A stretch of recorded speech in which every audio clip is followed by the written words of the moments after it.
Donc, je me présente, Vincent Renou, cabinet Propulse. C'est un organisme de formation et conseil que l'on a créé il y a 30 ans, un peu plus de 30 ans. Et notre métier initial, c'est d'accompagner les entreprises sur du management de la communication et puis depuis quelques années maintenant, sur la prévention des risques, santé physique et santé mentale. Et nous allons faire une visio, là, qui dure normalement 45 minutes, sur la thématique des auditions. Mener les auditions dans le cadre des enquêtes pour harcèlement présumé, de plus largement de violences internes présumées.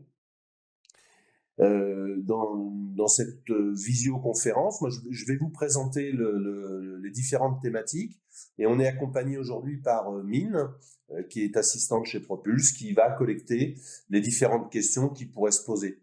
À mon avis, vous n'allez pas être très nombreux sur cette conférence-là, visioconférence-là. Ça marche un peu moins bien les après-midi que les matinées. Bon, ceci dit, comme vous êtes peu nombreux, ça permettra peut-être aussi de se poser des questions directement.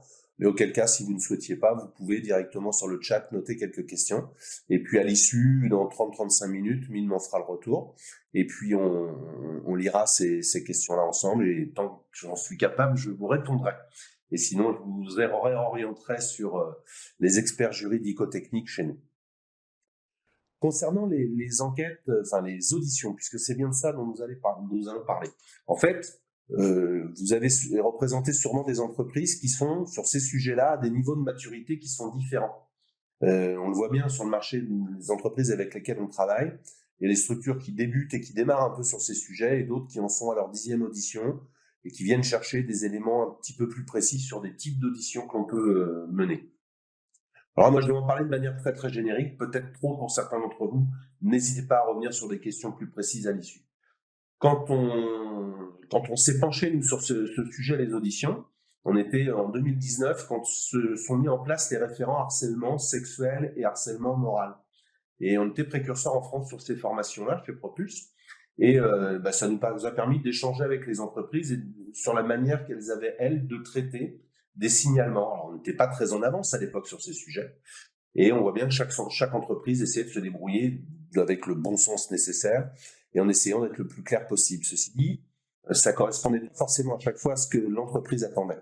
Donc, on a développé à cet instant-là nous, des auditions avec des types d'auditions avec des experts juridico-techniques. On en a quelques-uns au cabinet. Et ça nous a permis d'avoir une trame précise de comment mener les auditions. Et très rapidement, on a intégré dans ces équipes d'audition des gens dont le parcours, le cursus, c'était peut-être plus communication et notamment quelques collaborateurs chez nous qui sont psychologues du travail. Et ça a permis d'amener, au-delà du juridico-technique, des éléments de communication qui étaient assez essentiels sur comment mener effectivement ces auditions en respectant nos responsabilités. Et puis, c'est aussi en intégrant le coup d'après. Il se passe quoi la semaine d'après entre les collaborateurs? Et puis, comment on peut intégrer dans ces auditions une partie aussi de pédagogie pour les collaborateurs et collaboratrices qui vont participer. Et aujourd'hui, on a un support qui évolue. Tous les ans, on le fait avancer, mais qui, à la marge, on a aujourd'hui une démarche qui est assez structurée, qui donne satisfaction sur le terrain et que je vais vous présenter dans le cadre de cette vision. Juste en préalable, on est bien d'accord quand on parle d'audition dans le cadre d'enquête pour violence interne, il y a tout un préalable qui a été fait dans votre entreprise et qui doit être cartographié sur le signalement. Comment aujourd'hui dans votre entreprise le signalement se fait? Qui reçoit la parole? Est-ce qu'on est chez les référents? Est-ce qu'on est chez les RH? Est-ce qu'on est sur d'autres personnes identifiées dans l'entreprise sur ces sujets-là? Et ce signalement étant fait, votre délégation d'enquête va devoir se réunir pour se poser une question qui est: peut-on écarter le fait que ce ne soit pas une violence, harcèlement moral ou sexuel? Et si on ne peut pas écarter le fait que, à ce moment-là, votre délégation d'enquête va commencer à poser les choses, regarder qui est potentiellement victime, qui sont potentiellement les témoins et qui sont ou est la personne, le salarié mis en cause présumé.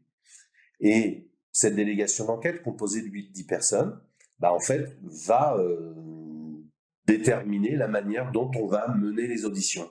À partir de cet instant, on va établir une équipe audition et c'est ce que je vais vous présenter sur la demi-heure qui vient. Donc, vous aurez sur chaque page de ce support un QR code qui, en en cliquant permet d'accéder aux différents catalogues et présentations qu'on est capable de faire en conférence. Là, quand on est dans les auditions, le fil qu'on va suivre est le suivant. La première question que l'on va se poser, c'est le positionnement dans ces auditions. Moi, je vois bien aujourd'hui les demandes qui nous sont faites par nos clients, en formation notamment, concernent souvent ce positionnement. On travaille avec les collaborateurs et quand on va les voir effectivement dans ces auditions, quelle place on prend, comment on se prépare un peu à tout ça. Et à chaque fois que j'interviens, soit en formation, soit directement en opération conseil pour mener les auditions avec les clients, je rappelle à l'équipe audition que on doit 2-3 choses, notamment la neutralité, l'impartialité, la confidentialité, l'équitabilité. Alors tout ça étant bien facile à dire, après c'est parfois peut-être un petit peu plus complexe à faire. La neutralité, ça pose déjà la question du fait que dans les participants à l'équipe audition, les gens ne sont pas concernés par le sujet du jour. Ça peut vous sembler être évident, mais de temps en temps, ça est intéressant de se poser la question. L'impartialité dit que toutes les personnes concernées dans l'opération seront consultées, ou dans tous les cas au moins entendues. La confidentialité, parce qu'effectivement, ce qui va se dire dans ces auditions reste dans un premier temps dans l'audition et dans la délégation d'enquête. On ne sait pas à cet instant-là, quand on va mener les auditions, s'il y a réellement eu violence, harcèlement ou pas. Donc, aucun intérêt de sortir les sujets de cette étape-là. Et vrai sujet, la confidentialité, on pourrait y passer du temps. Ça vous pose une question, vous, en interne, de comment vous la garantissez, cette confidentialité. Et très souvent, dans les opérations que l'on va mener, on repasse souvent par le règlement intérieur et de comment il conditionne, lui, ce règlement intérieur, la confidentialité, qui vous permettra d'y mettre une pression supplémentaire si jamais les gens dans vos équipes voulaient ne pas la respecter. Et puis, l'équitabilité, qui consiste à se dire que le traitement de chacune de ces auditions sera le même pour chaque personne. Pourquoi on a installé cette équitabilité? C'est que parfois, j'ai eu des clients qui, quand on entendait la victime, posaient très peu de conditions sur la manière dont on allait mener l'audition, considérant que la victime n'allait pas tricher ou truander. Et puis, on commençait dans l'audition salariée mise en cause à avoir des conditions s'inviter qui étaient différentes.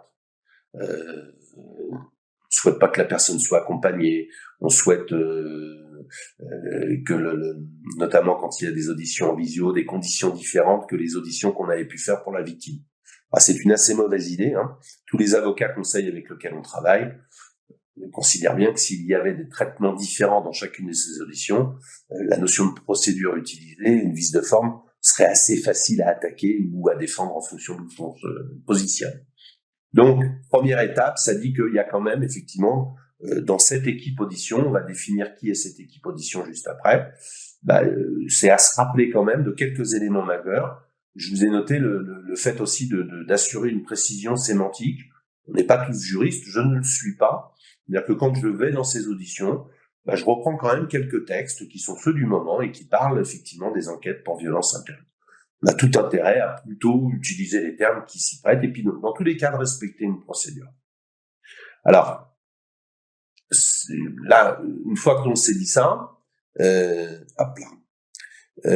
acteurs, qui vont être les acteurs dans une audition? Alors, rien n'est obligatoire dans ce que je vais vous dire. Ça n'est que le résultat, nous, de l'expérience de dizaines et de dizaines d'auditions qu'on a pu mener chez nos clients et d'un certain nombre de formations qu'on a pu mener auprès d'autres clients.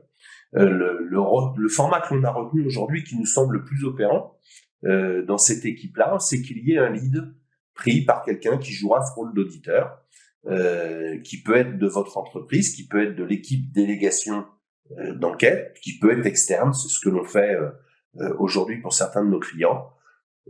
Fort à penser que dans les années à venir, le conseil sera donné de prendre des intervenants externes pour qui la neutralité, à l'évidence, est sûrement plus facile. Mais l'auditeur, qui peut être un membre de la délégation d'enquête, élu CSE ou pas, qui est défini effectivement par l'entreprise.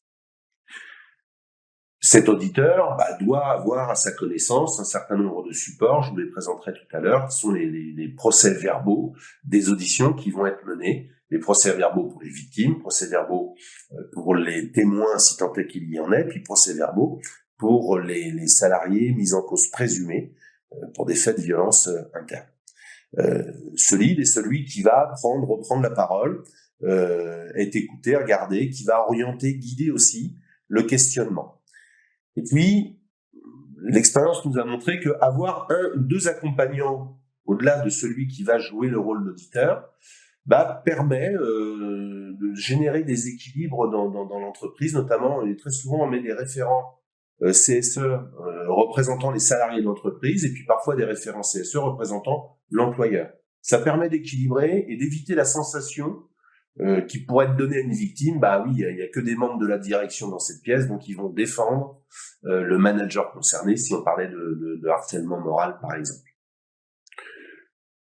Voilà, choix fait sur ces accompagnants, ça nécessite au préalable de bien se préparer avec les accompagnants, de qui fait quoi dans cette audition. Il y a quelqu'un qui va lider l'audition, et puis les accompagnants peuvent venir en questions complémentaires.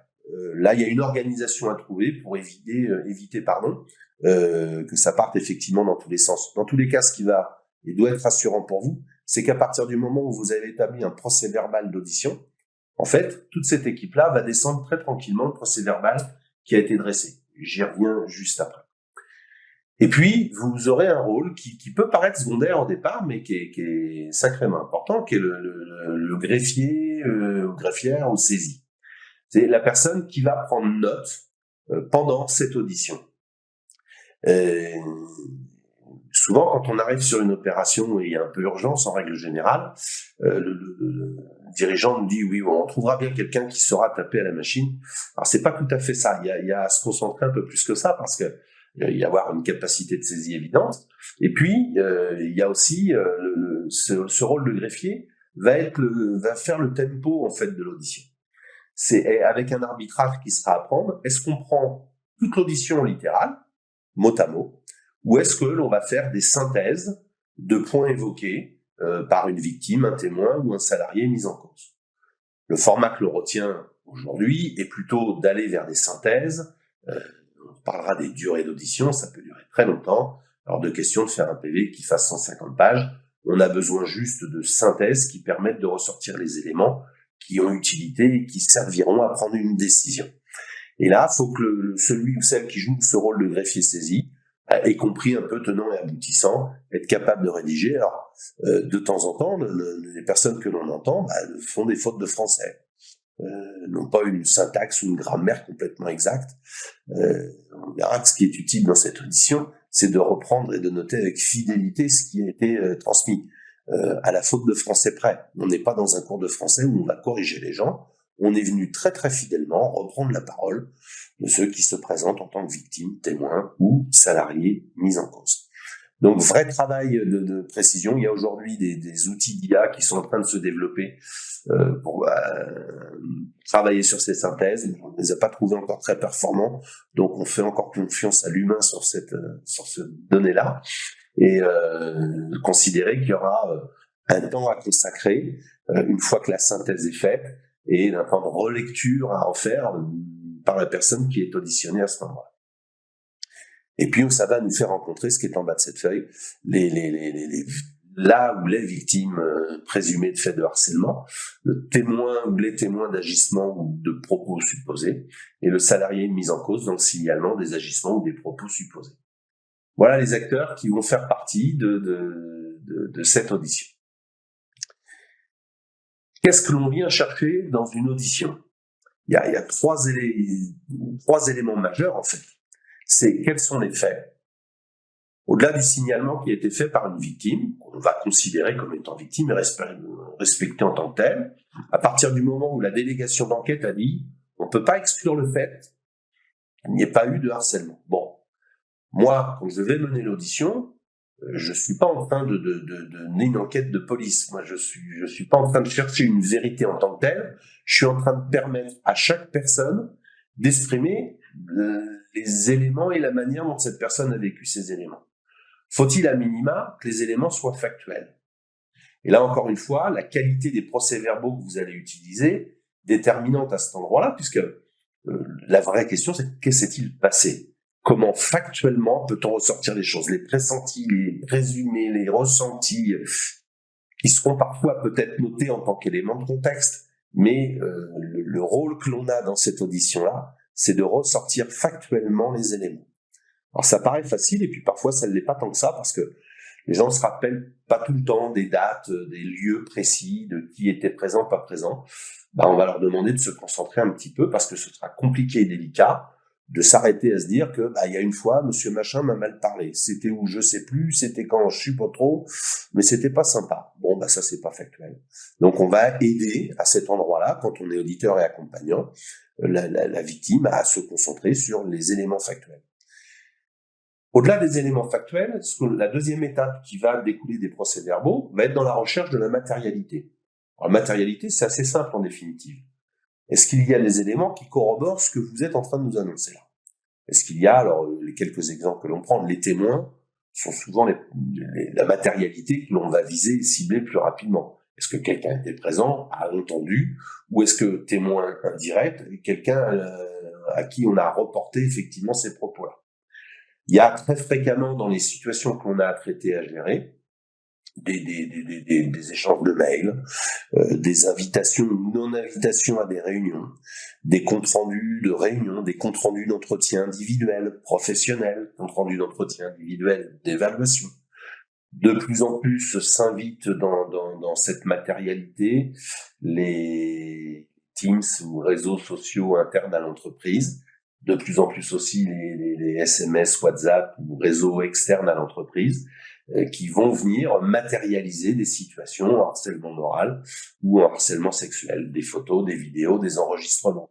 Parfois aussi, la réglementation ayant changé depuis peu où on ne pouvait pas enregistrer quelqu'un à son insu, sauf à dire qu'aujourd'hui, quand ça permet de démontrer d'une matérialité, notamment dans ces types de situations et dans d'autres situations, mais ça sera pris effectivement en compte. Donc, est-ce qu'il y a de la matérialité? Et ça prend un temps sérieux dans l'enquête puisque on est bien dans un régime probatoire qui dit que, pour l'instant, la victime qui s'est identifiée a raison. Il y a inversement de la charge de la preuve. C'est à celui à qui on dit tu es harceleur présumé qui doit défendre la situation. Ça, c'est les textes. La réalité montre tout de même que quelqu'un qui s'identifie comme victime mais qui n'a peu ou pas de matérialité aura du mal, malheureusement parfois, à défendre effectivement sa situation. Fait, matérialité, et puis les impacts. Alors les impacts pouvant être d'ordre professionnel ou personnel. Et là aussi, dans les PV que l'on utilise aujourd'hui, un certain nombre de questions viendront se poser à l'issue des premières sur quels sont les impacts. Et là, on a des situations particulières parce que parfois les victimes, en fait, à cet endroit-là, ils vont se dire oui, moi, ça me passe un peu au-dessus du crâne, je vis très bien avec ça. Alors là, on a un vrai sujet quand ça arrive parce que ce qui va déterminer le fait qu'il y ait des violences internes, c'est les faits, la matérialité, mais les impacts. La situation qui consistera à se dire il m'a mal parlé, mais en définitive, ça m'affecte peu et ça ne change en rien ma vie perso et professionnelle. Ça sera difficile de définir un harcèlement ou une violence quelconque à cet endroit-là. Donc, on a parfois à expliquer ces situations à des victimes, et pas pour les victimiser davantage ou pas pour trouver un harceleur dans le dossier. Mais j'ai parfois, moi, des victimes qui me disent « Non, je maîtrise, je prends du recul. » Et puis, en posant quelques questions autour de tout ça, on se rend compte que la personne, en fait, dort plus vraiment depuis la période, est rentrée sous addiction de produits durant cette période, est en train de rechercher du travail par ailleurs, a refait son CV. Voilà, ça ne peut pas dire qu'il n'y ait pas d'impact personnel et professionnel. Alors moi, je veux pas en trouver. Je veux pas nécessairement qu'il y en ait. Mais par contre, s'il y en a, faut-il qu'il soit clairement exprimé. Et en tant que lead ou accompagnant dans une audition, c'est ce que l'on va venir chercher. L'expérience me montre que quand l'entreprise a très peu préparé ses auditions et n'a pas de support structuré, le risque, c'est effectivement de se faire un peu embarquer, puis de partir un peu à droite à gauche. On verra à l'issue sur les différentes situations qui peuvent nous arriver. Ça dit que pour l'équipe accompagnant, l'équipe, le lead, l'auditeur et puis le greffier, avoir des PV structurés, clé d'une garantie à peu près certaine du fait que ça se passe bien dans ces auditions. Il y a, dans les objectifs audition, il y a un point particulier, c'est la gestion des témoins.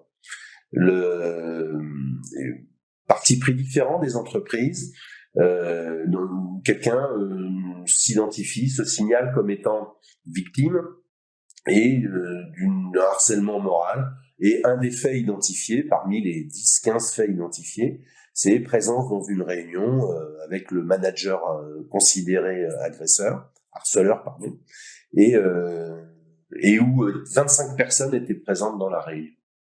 Et j'ai parfois des clients qui m'ont dit, bon, ben, on écoute les 25 personnes. Bon, bah, ça n'a pas lieu d'être. Il n'y a pas d'intérêt majeur à écouter 25 personnes. Ça pourrait presque sembler être un peu excessif. Dans tous les cas, ça rallonge la procédure. Et quand il y a 3 personnes qui vous ont dit qu'il s'est passé telle chose, telle date, tel jour, avec tel propos, et que pour eux, ça ressemble quand même à ce qu'on pourrait appeler des violences internes, il n'y a pas besoin de rencontrer 22 autres personnes. Considérant que quand ces situations, pour ceux d'entre vous qui ne les ont jamais vécues, quand la première fois que vous avez vu ce type de situation, le jour du signalement, il y a un peu branle-bas de combat. Nous, on le voit parce que souvent, c'est à ce moment-là que nos clients vont nous appeler. Et là, on agite un peu les drapeaux parce que on vient d'apprendre l'événement. Donc, on est en connaissance des faits qui nous ont été signalés. On dit réservé à l'employeur. Donc, maintenant, l'employeur est dit en connaissance de ces faits. Et ben, comme dans d'autres dispositifs, l'entreprise aura 2 mois si elle devait sanctionner pour prendre une décision de sanction. Et 2 mois, ça va vite. À partir du jour où on a ce signalement qui est fait. Donc là, il n'y a plus de temps à perdre. Et le conseil que l'on peut vous donner, c'est de vous poser la question de la quantité de témoins que vous avez à réunir, d'autant plus quand vous souhaitez conserver une certaine confidentialité. 2-3 témoins peuvent complètement suffire. Et puis, les objectifs des auditions, en définitive, c'est, je vous l'ai écrit, permettre à la commission d'enquête de faire une analyse pertinente, connaissance de cause. Et nous, équipe audition, on ne sert qu'à ça. On n'a pas d'avis, on ne sait pas dire s'il y a harcèlement, harcèlement, mais on relève des faits, de la matérialité et des impacts qui vont permettre à la délégation de faire une analyse, de fournir cette analyse aux dirigeants. Et c'est le dirigeant, in fine, qui va devoir trancher sur il y a harcèlement, il n'y a pas harcèlement. Puis, en définitive, le vrai décideur, en fin de course, de savoir s'il y avait ou pas harcèlement, sera le juge si le dossier finissait effectivement devant un juge. Et le chef d'entreprise, l'équipe délégation d'enquête et l'équipe audition pouvant être complètement déjugés à cet instant-là, et un juge pénal ou civil pouvant considérer l'inverse. Dans tous ces dossiers-là, tout est attaquable, tout est défendable. Par contre, le fait de monter une équipe audition sérieuse avec des PV support sérieux permet de garantir au moins, quelle que soit la décision prise par l'entreprise, d'être capable d'étayer cette décision. Alors,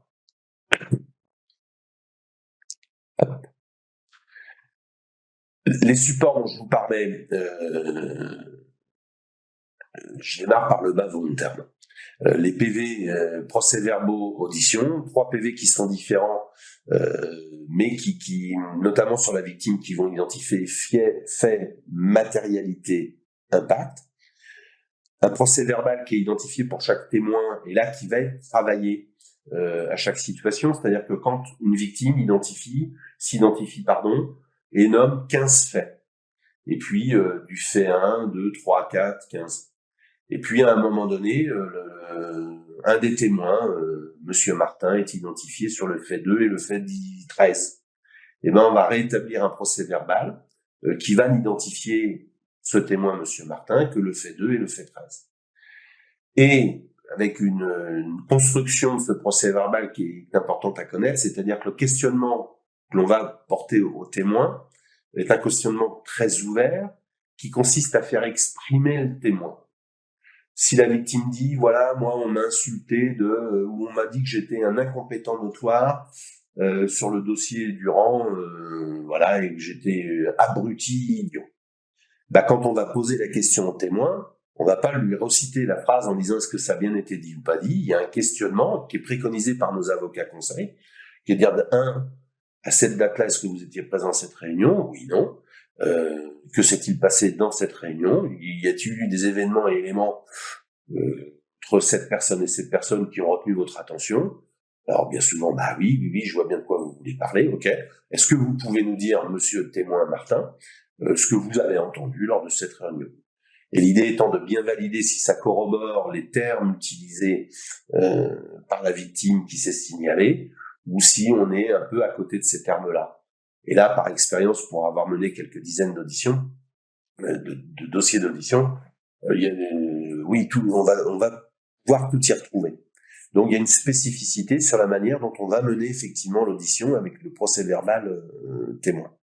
Et puis, un procès-verbal encore différent pour le salarié ou la salariée mise en cause, présumé, puisque en fonction des X faits qui ont été retenus, qui ont été déclarés par la victime, la délégation d'enquête va porter un jugement sur ces faits, considérant que certains de ces faits ne sont pas des violences, ne sont pas du harcèlement. D'autres faits peut-être sont un peu plus discutables.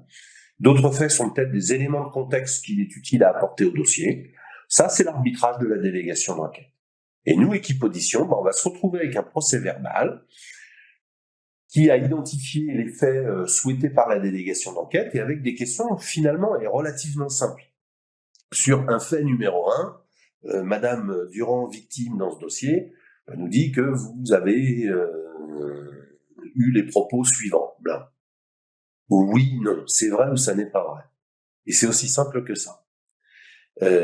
En sachant qu'une fois qu'on a dit ça, alors, c'est pas vrai. Moi, j'ai jamais dit ça. Bon.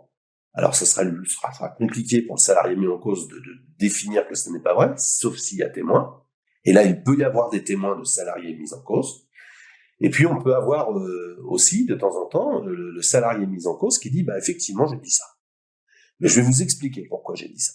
Et il y a parfois des éléments de contexte qui nous sont fournis à l'étape du salarié mis en cause, qui vont possiblement permettre à la délégation d'enquête de se dire, soit je confirme bien, ça s'appelle du harcèlement, soit effectivement éclairé de l'avis de salarié mis en cause, je revois un petit peu le jugement en tant que délégation d'enquête, le jugement que je pouvais porter. Tous les cas de figure ont le droit d'exister à cet endroit-là. Mais c'est dans tous les cas permettre aux salariés mis en cause d'exprimer, d'avoir un point de vue et de s'exprimer par rapport aux faits qui lui sont reprochés. En lui expliquant bien dans le PV qui le concerne que certains de ces faits sont matérialisés et qu'il y a potentiellement des preuves. Quand vous avez des preuves sur un élément, il y a tout intérêt à le dire aux salariés mis en cause. Ça évite des palabres. Et une fois qu'il sait qu'il y a 3 témoins qui étaient présents et qui ont corroboré les faits, ça permet d'aller un peu plus droit au but. En sachant que ces procès-verbaux, alors nous on les établit en fait à chaque dossier, mais en fait à chaque dossier, on sollicite les avocats qui vont potentiellement défendre ces sujets-là, à dire mais comment souhaitez-vous que ces PV soient réalisés? Et dans chaque dossier, on a des avis avocats qui peuvent être différents. Certains veulent anonymiser les PV, d'autres, au contraire, veulent surtout pas que les PV soient anonymisés. Certains veulent qu'on prenne de manière très très littérale tout ce qui va être dit dans les auditions. Certains avocats vont préférer de la synthèse. Bon, c'est eux qui défendront le dossier à la fin, donc autant leur faire confiance. Mais par contre, ça dit que nous, équipe audition, on se met un peu à disposition de comment la délégation d'enquête qui est en relation avec le chef d'entreprise et les avocats souhaite défendre effectivement ce sujet. Donc ça, ce sont les procès-verbaux, cœur central des auditions. Et puis, avant ces procès-verbaux, moi je rédige systématiquement une introduction aux auditions qui rappelle à chacun et à chacune les éléments et le cadre dans lequel on va effectivement se rencontrer, qui rappelle aussi un élément de solennité, c'est-à-dire que on n'est pas là pour rigoler, c'est un exercice de style pas facile, un peu particulier, mais qui nécessite qu'on se concentre, qu'on fasse appel à une vérité, à des choses matérialisées. C'est pas trop le moment de se mentir. Et puis c'est le moment de se prendre un peu au sérieux sur ce qui va se raconter. C'est notamment le cas parfois quand on a des témoins qui savent pas trop en fait ce qu'ils viennent faire là, et puis qui viennent un peu fleur au fusil, sont un peu surpris de la démarche. Et très souvent, quand moi je fais cette introduction, ils se resserrent un peu comme ça en se disant oh là, c'est sérieux là. Et oui, c'est sérieux. On parle de situations qui sont sérieuses, avec des impacts qui sont pas des moindres, et avec une issue qui sûrement effectivement sera très sérieuse. Donc on va avoir besoin de se concentrer 5 minutes. Donc il y a tout un travail préalable sur les auditions à bien situer cette introduction. Comment on va conditionner aussi les gens pour qu'ils soient le plus clair possible en définitive. Vous aurez un travail de convocation aux auditions qui permettra aussi à chacun de savoir avec quoi venir. Pourquoi il est invité dans cet échange, et notamment, c'est d'autant plus vrai pour la victime, de l'aider à se rappeler aussi des éléments qu'elle va signaler. Et déjà, dans le signalement victime, vous pouvez travailler vos supports pour éviter qu'on soit juste sur une explosion de colère d'une victime excédée, qui en jette un peu partout, mais qui commence aussi à se structurer. Tu fais un signalement de quoi? De quel type d'événement, de situation? Et ça se travaille, un signalement. Le signalement, la convocation, qui va permettre aussi à une victime de venir avec des éléments très précis. Pour moi, c'est très visible. Quand je suis lead dans une audition, je sais si la convocation a été carrée ou pas. Si la convocation est carrée, qu'elle a bien défini l'ensemble de ce que l'on attend d'une victime, j'ai une victime qui arrive avec des prises de notes, un dossier, de manière très structurée. Quand ça a été moins bien fait, plus rapidement fait, j'ai une victime qui arrive avec une feuille et un crayon, un peu énervée, et puis qui va en jeter de partout. C'est pas très grave, on va reprendre le fil. Bon, ça prend un peu plus de temps dans une période où on a peu de temps, et puis ça va obliger l'audition à se faire en plusieurs séquences. Parce que votre victime, parfois, va plus se rappeler d'une date, d'un élément, d'une matérialité.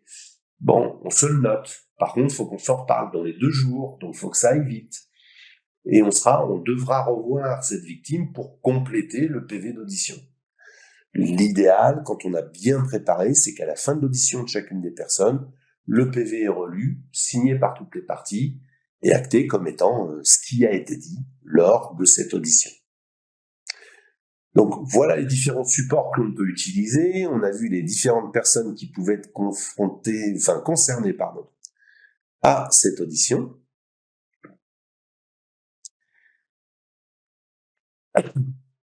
La méthodologie, une convocation alors, qui est mise en annexe, mais je pourrais vous la faire parvenir après coup. On a, je crois, vos adresses mail.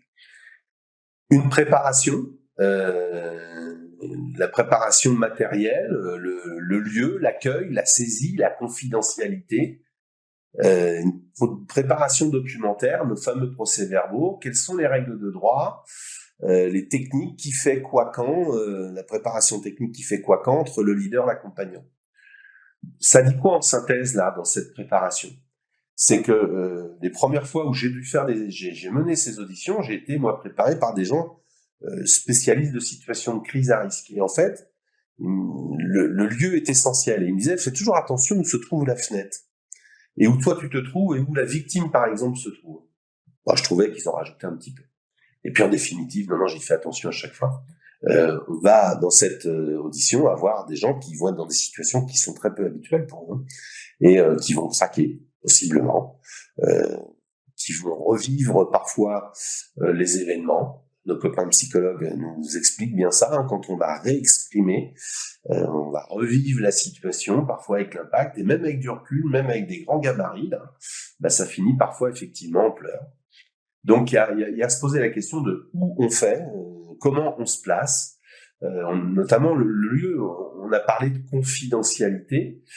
J'ai quelques clients qui, quand je suis arrivé dans leur entreprise, ont fait les auditions au rez-de-chaussée avec des écriteaux sur les portes en disant audition. Enfin, voilà, c'est peut-être pas judicieux. Donc il y a quand même quelques questions sur le lieu à se poser. Sur le lieu où vont attendre les gens qui viennent dans ces auditions. S'ils attendent dans l'accueil avec tout le monde, c'est pas chouette non plus. Donc il y a quelques questions logistiques et matérielles qui peuvent paraître évidentes, un peu simplettes, mais qui sont importantes. Et puis, dans la préparation documentaire, et là c'est avisé avec vos RH et les préventeurs chez vous, c'est quelles sont les conditions, par exemple, de protection particulière ou générale, puisque une victime peut, tout comme un lanceur d'alerte, vouloir être protégé pendant la délégation d'enquête. Possiblement, vous allez même lui proposer éventuellement des mesures de protection, d'autant plus si la personne se sent possiblement attaquée ou menacée. Donc, il y a en tant que leader dans l'audition, à connaître les règles de droit, dans tous les cas spécifiques à l'entreprise, sur les mesures de protection. Bon, ça c'est pareil, ça se travaille en amont. La délégation d'enquête de travailler ce sujet-là et le fournir à l'équipe audition. Il y a alors les différentes étapes d'un entretien qu'on pourrait considérer un peu classiques. Bon, je vous ai mis quelques étapes, ça c'est ce qu'on trouve dans les entretiens classiques, mais on n'est pas dans un entretien classique, si ce n'est qu'il y a quand même ces étapes-là qui vont être respectées par les procès-verbaux. Il y a tout le positionnement que l'on va devoir prendre pendant les étapes d'un entretien. Si là, par le temps, on va faire un peu en synthèse, mais mener de manière juridico-technique un entretien, lire un PV, c'est assez facile. Poser des questions, écouter les réponses, noter les réponses, c'est assez facile. La plus-value qui est à apporter dans ce type d'exercice, c'est la pédagogie qu'on doit y mettre. Très souvent, vous avez des victimes qui sont complètement démobilisées. J'ai parfois même des victimes on serait presque à une étape de regretter d'avoir fait un signalement parce que ça va tout chambouler et puis ça va tout mettre par terre. Ben oui, non, si la personne a fait le signalement, c'est pas pour rien. Ça va tout chambouler, peut-être, et c'est pas encore très sûr. Ça permettra dans tous les cas d'en faire un sujet que l'on va traiter effectivement dans l'entreprise et dans lequel on va pouvoir mettre de la pédagogie. Vous savez, on le voit bien, hein, il suffit de regarder quelques sujets médiatisés aujourd'hui. Très souvent, on s'arrête à se dire, ah ouais, mais bon, Marcel, il est un peu comme ça. Ça, c'est pour pas l'appeler Gérard. Il est un peu comme ça, et puis on le sait, quoi, ouais, un peu les habitudes. Bah, bien souvent, les signalements qu'on a aujourd'hui, en fait, dans les entreprises, servent à mettre un frein, enfin, un temps d'arrêt à ces habitudes qui ont été prises par des générations, un temps conséquent dans l'entreprise, où voilà, la règle dit aujourd'hui que ces habitudes peuvent être délétères. Alors si on prend les règles humiliantes, offensantes, dégradantes, je crois, pour distinguer harcèlement, on arrête ça, quoi. Qu'on l'ait dit avant, qu'on l'ait fait avant, oui, c'est entendu. Que ça dérangeait pas grand monde à l'époque, peut-être, et encore c'était pas sûr. Qu'aujourd'hui on se soit posé la question du consentement, et que si moi je ne consens pas à ce qu'on me parle comme ça ou qu'on me fasse ça, j'en ai le droit et je le fais valoir à mon entreprise. Donc, dans les étapes de l'entretien, il y a bien respecté tout le questionnement qui est dressé dans les PV, puis un positionnement pédagogique qu'on a à tenir à ce moment-là, parce qu'il y a quand même à assumer ce qui va se passer après, considérant bien qu'une fois que les auditions sont terminées, tout ce petit monde-là va se retrouver le lundi matin à traiter des dossiers en fonction des activités qui sont les vôtres. Donc il y a un accompagnement aussi à mettre dans chacune de ces auditions, et ça c'est un peu notre spécificité. Et puis la gestion post-audition. Comment on garantit une confidentialité, et ça faudra bien rappeler à chaque audition que les éléments sont confidentiels. En fonction du ressenti qui peut être le vôtre, c'est que les éléments ceux qui pourraient ne pas respecter la confidentialité, expliquez-leur quand même les impacts possibles, les conséquences aussi possibles. Et puis dans la gestion post-audition, deux choses. Il y a l'accompagnement de la personne que vous venez de recevoir, la victime. Elle fait quoi après? Elle va où? Comment se passe sa journée? Est-ce qu'elle reste dans l'entreprise? Est-ce qu'elle sort de l'entreprise? Est-ce qu'il y a moyen que quelqu'un dans l'entreprise garde un peu contact? Pas pour reparler de l'audition, mais de s'assurer que ça aille bien, quoi. Alors, les témoins, parfois, qui ont pu être très perturbés par ce qui vient de s'y passer, c'est moins le cas pour être honnête, mais là aussi, il se passe quoi dans leur journée après? Est-ce que quelqu'un de l'entreprise peut les rappeler pour savoir si ça va? Et puis, le salarié mis en cause présumé, là aussi, j'ai eu bon nombre de fois, dans du harcèlement moral et dans du harcèlement sexuel, des salariés mis en cause qui venaient à l'audition, sachant pas trop pourquoi ils étaient conviés, et puis en fait qui découvraient pendant l'audition qu'on était en train de leur remettre en cause un certain nombre de faits matérialisés. Et là, j'en ai en tête quelques-uns, où ils sont en train de prendre conscience que ce qu'ils font, ce qu'ils disent depuis des années, on peut plus le faire, que un ou des salariés ont fait un signalement pour dire que ça s'appelle du harcèlement, et que possiblement la décision de l'employeur pourrait être de les sanctionner, voire de les licencier. Ça fait beaucoup en 1h30, 2 heures. Là aussi, qu'est-ce que ce salarié mis en cause qui vient d'apprendre on lui reproche possiblement ça et que ça va avoir quelques conséquences, il se passe quoi dans sa fin de journée? Même si vous pouvez considérer qu'il est mis en cause dans des faits de harcèlement et que c'est bien de sa faute, il avait qu'à pas harceler les gens, ça reste un salarié de l'entreprise, un humain dans tous les cas, à qui on doit une certaine protection aussi. Et dans tous les cas, votre entreprise lui doit aussi, à lui ou à elle, une protection. Donc ça pose aussi là quelques questions. Donc voilà, si on veut reprendre qui sont les acteurs, quels sont les objectifs, quelle est la méthodologie, et puis de support que je pourrais vous adresser, où on reprend quelques situations assez classiques pour nous. Alors on les fait bouger de temps en temps. Blocage émotionnel, effectivement, vous pouvez avoir des gens dans ces auditions qui, notamment victimes, qui vont avoir du mal à s'exprimer. Dans les accompagnements qu'on fait aujourd'hui, on va trouver des outils de communication qui peuvent débloquer un peu émotionnellement, aider, faciliter la prise de parole. Certains vont être dans l'oubli, la confusion. Donc, c'est le mélange des dates, des temps. Bon, là aussi, on a quelques outils, notamment le flux temporel, ils vont faciliter le fait de repositionner les événements dans des temps donnés, avec des témoins donnés. Et là, ce sont pas des outils juridiques, en fait. Ce sont des outils communication, qui sont des outils de gestion de conflit qu'on utilise parfois en gestion de conflit et en analyse de risque aussi parfois.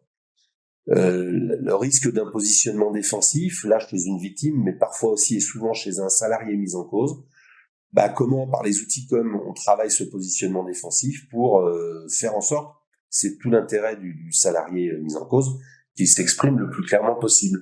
On l'a notamment sur le refus de participer.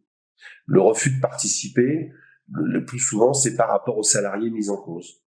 Un salarié mis en cause qui refuse de participer à une audition, et là, ça vaut le coup d'avoir bien préparé sa copie parce que tout l'intérêt pour ce salarié, c'est de bien participer à cette audition. Il y a pour l'instant X faits, 2, 3, 15 faits qui lui sont reprochés. Et que s'il n'y participe pas, la seule décision de l'employeur ne peut être que de se dire, c'est qu'il a dû s'y passer quelque chose. Et le moyen de se défendre pour ce salarié mis en cause à ce temps-là, c'est d'y participer, puis on parle de débat contradictoire, donc d'exister dans cet échange. A-t-il fait ça ou pas? A-t-il dit ça ou pas? Et comment il commente ce qu'il a fait ou ce qu'il a dit? Donc, important d'éviter de faire en sorte qu'il y ait un refus de participer. Et puis, la dérive, vous allez avoir dans ces auditions, fatalement, faut accepter la surprise parce qu'il va s'y passer plein de choses que vous n'avez pas préparées. Et dans la dérive, elle est souvent émotionnelle, en fait. Donc, il peut être de gens qui s'éteignent un petit peu ou d'autres, au contraire, qui rentrent dans des colères monstres. On va devoir gérer ces instants-là. Et puis, il y a un temps qui est important aussi, et là, on y travaille sur la pause. Considérer qu'une audition, certains me demandent, ça dure combien de temps une audition? La plus courte des auditions victimes que j'ai menées, c'est 1 heure. La plus longue qui a été menée par une collaboratrice, on est une équipe de 7-8 personnes qui travaillent sur ces auditions chez Propulse, ça a été, de mémoire, 15 heures. C'est un peu long, hein. Mais le dossier nécessitait et méritait qu'on y passe ce temps-là. Donc, on va fatalement faire des pauses à ce temps-là. Donc, il n'y a pas de temps de durée forcément classique dans ces auditions, si ce n'est que aujourd'hui, je préconise de venir avec en tête qu'une audition, ça dépasse pas 3 heures, qu'on a tous des choses à faire après, donc il faudra qu'on soit performant dans nos PV et dans nos animations pour qu'on, dans les 3 heures, on est bouclé. Accessoirement, de temps en temps, il faudra prévoir une deuxième passe. Voilà 45 minutes pile poil. Comment on peut dresser juste un portrait très général et générique de ce que sont les auditions, un peu les rôles de chacun. Alors, on a une question d'Audrey. Les avocats font-ils partie de la commission d'enquête? Non.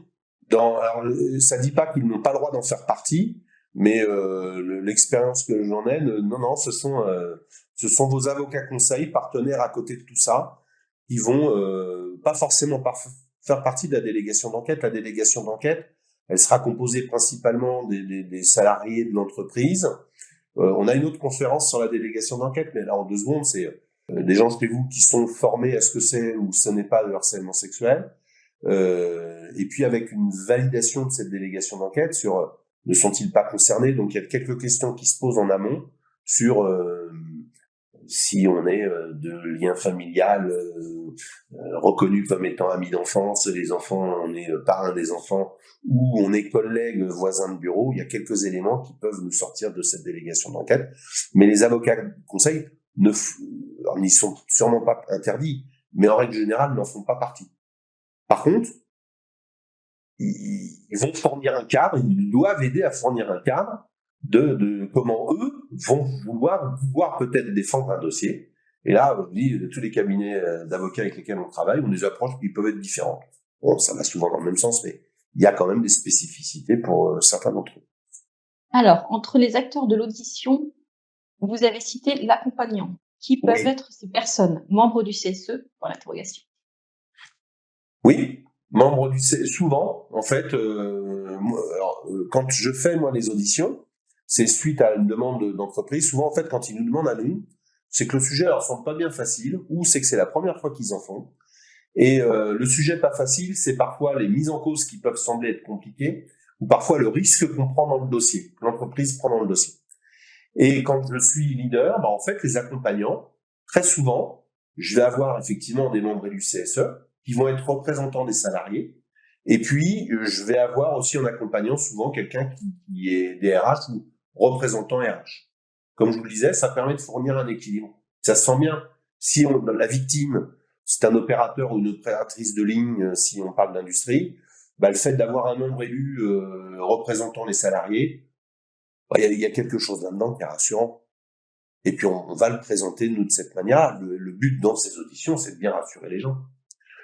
Considérant qu'il y a un rôle que je vous ai pas défini, c'est la victime qui demande à se faire accompagner. Là, c'est à discrétion de votre entreprise. Votre entreprise accepte ou refuse que le salarié se fasse accompagner. Et très souvent, quand l'employeur me demande mon avis en tant que leader de ces auditions, je lui conseille d'accepter. Parce qu'en fait, très souvent, ceux qui vont accompagner, l'accompagnant du salarié, en définitive, est très souvent un collègue ou un membre élu du CSE qui joue à chaque fois très bien le jeu, qui vient pas en défense de quelque chose, mais qui vient étayer ou rassurer souvent la victime ou le mis en cause. C'est bien ça que j'ai dit, et c'est bien ça qui est noté dans le procès verbal. Donc on peut se retrouver là à quelques personnes, mais en général ça se passe très bien. Par contre, ça impose à celui qui va tenir le lead dans l'audition de reprendre le micro, quoi, hein, comme dans d'autres réunions que vous pouvez peut-être être amené à piloter dans vos activités. Vincent, excuse-moi, j'avais 2 questions. Oui. Alors, j'entends bien que quand Propulse vient en externe, ou quand un cabinet vient en externe, c'est pour gérer la partie audition, en collaboration donc avec une délégation d'enquête qui est composée de salariés de l'entreprise. Ouais. Maintenant, parce que bon, moi j'interviens beaucoup, tu sais, dans la formation référent harcèlement, et je voulais savoir est-ce que pour la partie audition, est-ce que finalement ceux qui sont désignés pour faire partie de la délégation d'enquête sont de facto l'accompagnant, le greffier et et celui qui lead les auditions, quoi. Bien sûr. C'est les mêmes. Alors nous on intervient sur les auditions, mais on intervient à toutes les étapes en fait. Donc ça dépend de ce dont notre client a besoin. Par contre, pour répondre à ta question, oui, l'équipe audition très souvent dans l'entreprise, c'est une partie de l'équipe délégation d'enquête. Par contre, ça oblige à avoir 2 casquettes et à bien les jouer ces 2 casquettes. C'est quand je suis dans l'audition, j'essaye d'oublier ce qui a été dit, notamment quand je suis dans l'audition victime présumée. J'essaye d'oublier la situation de victime que j'ai entendue quelques jours plus tôt. Et on est tous pareils. On peut se faire aspirer par l'empathie légitime d'entendre une victime et de se dire mince, le salopard qui lui a mal parlé ou qui a fait des choses pas sympas. Le jour où on va entendre la personne qui est mise en cause, faut qu'on arrive à oublier un peu le dossier. Et c'est un effort de positionnement qui est pas facile à faire. Oui, c'est sûr. Ok. Et sinon, ma deuxième question, c'est est-ce que la délégation a vocation à qualifier les faits pour l'employeur? Parce que tout à l'heure, tu disais que l'employeur, finalement, prendra la décision si oui ou non il y a eu harcèlement moral ou non, mais finalement, est-ce que la délégation qualifie les faits en disant, pour le harcèlement moral, a-t-on des faits répétés? Oui. A-t-on une dégradation des conditions de travail? Oui ou non.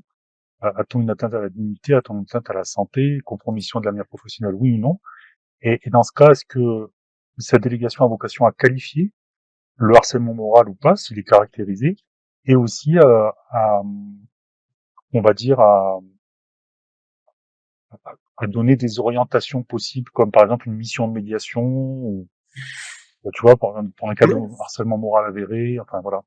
Alors, c'est de comprendre que l'employeur peut ne pas être en expertise sur ces sujets-là. Et en fait, quand dans son organisation, crée une délégation d'enquête, a créé des missions référents harcèlement moral sexuel, des RH, DRH, ça dit qu'à un moment donné, l'expertise a été déléguée effectivement dans l'entreprise. Toute la démarche répond à l'obligation de l'employeur de prévenir, faire cesser, sanctionner. Donc de toute façon, l'employeur n'aura pas d'autre choix que de faire quelque chose. Sanctionner ou pas sanctionner, mais dans tous les cas, en amont, prévenir, faire cesser, sanctionner. Là, à ce moment-là, l'employeur, en fait, ce qu'il va faire, c'est se retourner vers la délégation d'enquête. Bon, alors maintenant que vous venez d'y passer 15 jours, il se passe quoi? Et là, oui, la question est posée à la délégation d'enquête. Comment, délégation d'enquête, vous vous positionnez, vous, par rapport à ce sujet-là? Sachant que de toute façon, la décision de sanction, elle sera, au revoir Madame Gomez, elle sera propre à l'employeur. Donc c'est lui qui va supporter cette décision. Mais la délégation d'enquête va dire, bah voilà, on a 4 faits, fait 1, fait 2, fait 3, ça s'est passé là, comme ça. C'est délétère, c'est humiliant, dégradant, offensant, ça s'est reproduit à 3, 4, 5 reprises. Dans les textes, ça semble dire que quand ça s'est passé 3 fois que c'est humiliant, dégradant, offensant, bah c'est qualifiable dans tous les cas comme harcèlement. Et là, la posture de la délégation d'enquête, ça va être de se dire, en connaissance de cause des faits qui nous sont rapportés là, de ce qu'ont pu dire effectivement les témoins et de comment a pu se défendre le salarié mis en cause, est reconnu comme étant du harcèlement ou pas. Et parfois, c'est ambigu, on ne sait pas. Et là, charge à l'employeur de prendre ses décisions. D'accord. Et puis, dans tout ça, il y a ce que dit la loi, il y a ce que disent les textes, et puis il y a la réalité quotidienne, mais auquel vous êtes tous confrontés. C'est ce que va dire l'employeur. C'est-à-dire que j'ai parfois des situations où il y a eu un signalement, ça dit qu'il y a quelqu'un qui est salarié mis en cause. À la fin, on ne sait pas bien comment dire s'il y a violence, pas violence. Par contre, il y a une chose qui est sûre, 100% de l'effectif, c'est lié contre cette personne sur des éléments factualisés, mais parfois pas répétés ou autre. Donc peut-être il n'y a pas harcèlement. Bon, ça dit que l'entreprise, il va falloir quand même qu'elle traite et qu'elle gère l'événement. Donc ça a au moins ce mérite-là. C'est pas très agréable quand on est dedans, c'est de sortir les sujets. Et puis, on va accepter la surprise, on va découvrir ces sujets-là. Et puis, en fonction de l'état de connaissance et de la délégation d'enquête, on va avoir cette délégation d'enquête va devoir éclairer son employeur. Ouais. Et avec un certain nombre de sujets où à la fin, c'est complexe. Souvent, les sujets complexes là-dedans, c'est ce qu'on appelle le harcèlement réactionnel. C'est-à-dire qu'on a de plus en plus de sujets où la victime lève la main en disant voilà, moi je me fais harceler par Monsieur Durand. Et puis en fait, dans l'enquête, on se rend compte que Monsieur Durand dit attendez, moi je vais vous expliquer ce que Madame Machin m'a fait pendant 10 ans, quoi. Donc j'ai pas été gentil ce jour-là, mais enfin. Et là, quand on commence à avoir des effets un peu ping-pong, c'est là où ça devient un peu plus complexe pour l'entreprise. Parfois, en définitive, il faudrait pouvoir en sortir 2 signalements. Donc toutes les situations sont pas simples et pas claires. La délégation d'enquête fait en connaissance de cause. Dans tous les cas, le dirigeant aura à prendre une décision. Et c'est lui qui en assumera la décision dans tous les cas. Et donc, juste là, pour terminer, mais vraiment très brièvement, dans la mesure où, par exemple, un harcèlement moral, s'il ressort de l'enquête que finalement le manager était sous pression, peut-être qu'il n'a pas eu de formation au management, et que du coup, les deux parties peuvent continuer à travailler ensemble. Il y a aussi des préconisations peut-être de mise en place d'une mission de médiation, de coaching, ou la délégation, est-ce qu'elle rentre là-dedans ou c'est, tu vois, voilà. Bien sûr. Terminé. Là, ce dont on se rend compte et en fonction des rôles qui sont les vôtres là autour de cette table, c'est les premières fois où on a des enquêtes pour harcèlement moral, les tout premiers harcèlements moral qu'on a à auditionner. C'est très visible pour moi. Les managers qu'on entend sont pas prêts. C'est-à-dire qu'on leur reproche souvent de mise en place d'un micromanagement, ça se fait pas, c'est pas bien. Et puis il y a pas d'autonomie, donc on peut reprendre les facteurs de risque Golac et on se dit oui mince, il y a un peu de tout ça. Puis en définitive, moi quand j'entends les mises en cause, les managers mis en cause, ils sont pas prêts en fait à ça à l'époque. C'est-à-dire qu'ils ont mis en place effectivement du micromanagement, mais c'est pas par souhait particulier. C'est qu'il y a souvent des éléments de contexte qui les ont amenés à traiter l'événement de cette manière-là. Et effectivement, moi je les vois bien quand on pose des questions, pas vraiment formés, pas très accompagnés, ayant eux-mêmes pas forcément eu trop d'entretien individuel. Là, pour être honnête, moi à ce moment-là, si la personne mise en cause c'est mon ami d'enfance ou un parent proche, je vais dire attends, je vais te le faire ton dossier. Là maintenant, on se rend compte qu'on a des managers remis en cause dans ce harcèlement moral qui vont effectivement faire valoir un certain nombre d'éléments, quoi.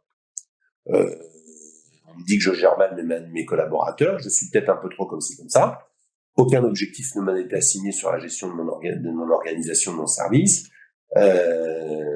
Moi, j'ai un salarié qui va pas bien, je n'ai pas vu, moi, qu'il allait pas bien. Enfin, il y a un tas d'éléments qui effectivement peuvent se défendre.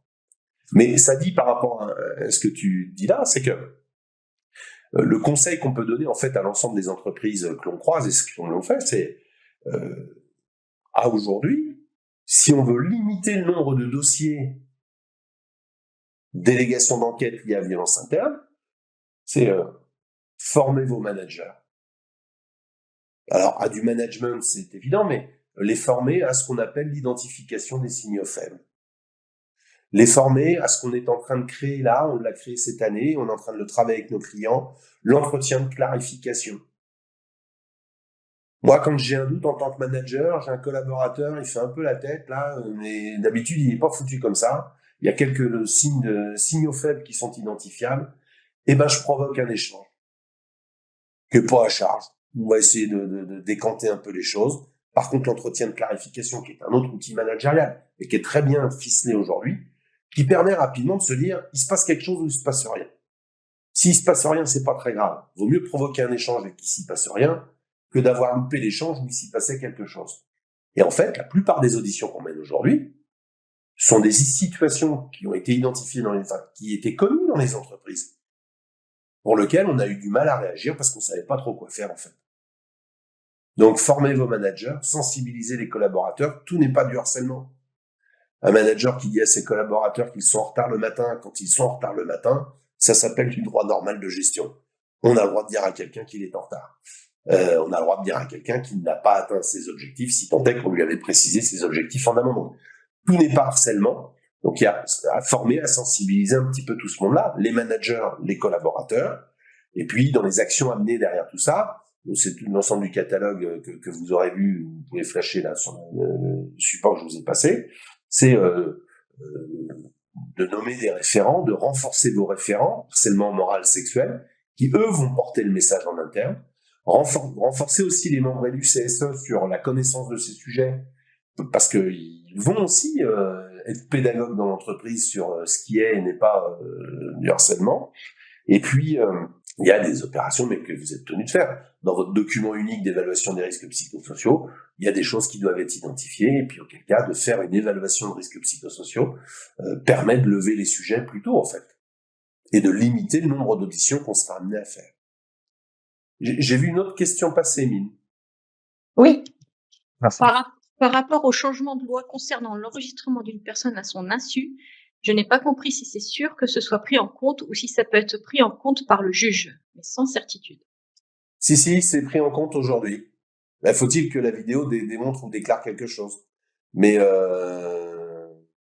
aujourd'hui, venir avec une vidéo qui aurait été prise contre mon gré, mais qui montre que j'ai eu des actions délétères vis-à-vis de vous, sera entendu par un juge.